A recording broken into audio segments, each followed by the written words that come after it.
अब जो एक चैप्टर है इस बुक के अंदर, that is chapter number 4 on auto suggestion. इसमें कहा जा रहा है this is the medium for influencing the subconscious mind. बिल्कुल सही बात कही जा रही है।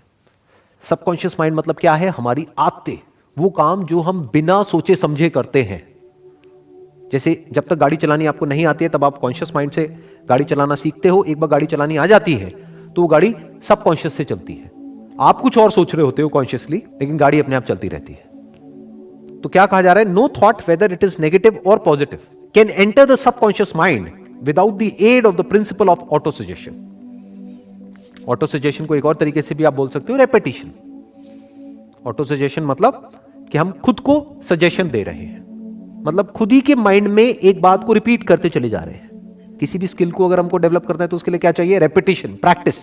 माइंड के लेवल पे अगर ये जो डिजायर है, अभी वो सिर्फ एक डिजायर है, उसको बर्निंग डिजायर बनाना है, तो उसके लिए क्या करना पड़ेगा?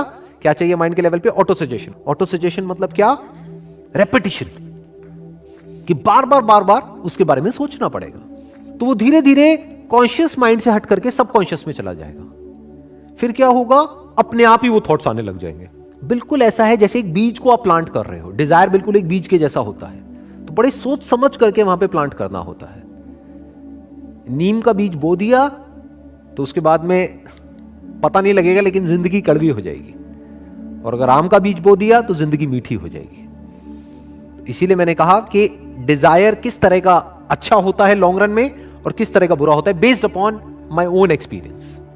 कुछ लोग मेरी बातों का कुछ गलत मतलब भी निकाल लेते हैं। उनको ये लगता है जब मैं बोलता हूं कि भाई इस तरह के डिजायर हमारे अंदर नहीं होना चाहिए, तो उन लोगों को ये लगता है शायद मैं जो कह रहा हूं उसकी वजह से उनके पास में पैसा नहीं आएगा या उनका लाइफस्टाइल इंप्रूव नहीं होगा। जबकि मैं ऐसा कभी भी नहीं कह रहा हूं। मैं क्या कह रहा हूं? डिजायर ऐसे पालो जो आगे जाकर के आप फंसो नहीं, पैसा बहुत आएगा। और जो भी कुछ कह रहा हूं, सवाल ये उठता है कि मेरे पास में क्या अथॉरिटी है इस बुक के बारे में बात करने की। जो भी कुछ कह रहा हूं अपने एक्सपीरियंस के बेस पे कह रहा हूं। मतलब मैं आपको कोई समरी नहीं बता रहा हूं इस बुक की, वो तो कोई भी कर सकता है। मैं क्या बता रहा हूं कि मैंने इस बुक को पढ़ा था आज से बहुत साल पहले, मे बी 20 साल पहले, जिसके बेस पे मैंने कुछ समझा, कुछ इंप्लीमेंट किया, कुछ चेंजेस लेकर के आया अपनी थॉट प्रोसेस में, जिसकी वजह से आज मेरी लाइफ एक पर्टिकुलर लेवल पे है। तो क्या कहा जा रहा है? No thought whether it is negative और positive can enter the subconscious mind without the aid of the principle of auto suggestion. मतलब कि जब तक हम रेपिटेशन नहीं करेंगे तब तक के कुछ भी नहीं होगा।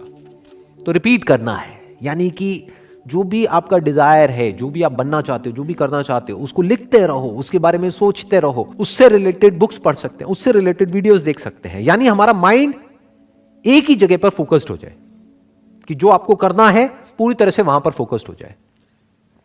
फॉर एग्जाम्पल, आपके माइंड में ये डिजायर है, एक बर्निंग डिजायर है एक्सीलेंस को अचीव करने का, जिस भी फील्ड में आप हो उस फील्ड में। तो उस एक्सीलेंस की जो भी डेफिनेशन है, हर फील्ड के लिए अलग अलग है एक्सीलेंस की डेफिनेशन। आप एक डॉक्टर हो तो कुछ और है, इंजीनियर हो तो कुछ और है, लॉयर हो तो कुछ और है, बिजनेसमैन हो तो कुछ और है। जो भी डेफिनेशन है आपकी फील्ड में एक्सीलेंस की, उस डेफिनेशन को पहले क्लियर करो अपने माइंड में, डिफाइन करो अच्छे से, ताकि वो डिजायर डेफिनेट हो जाए।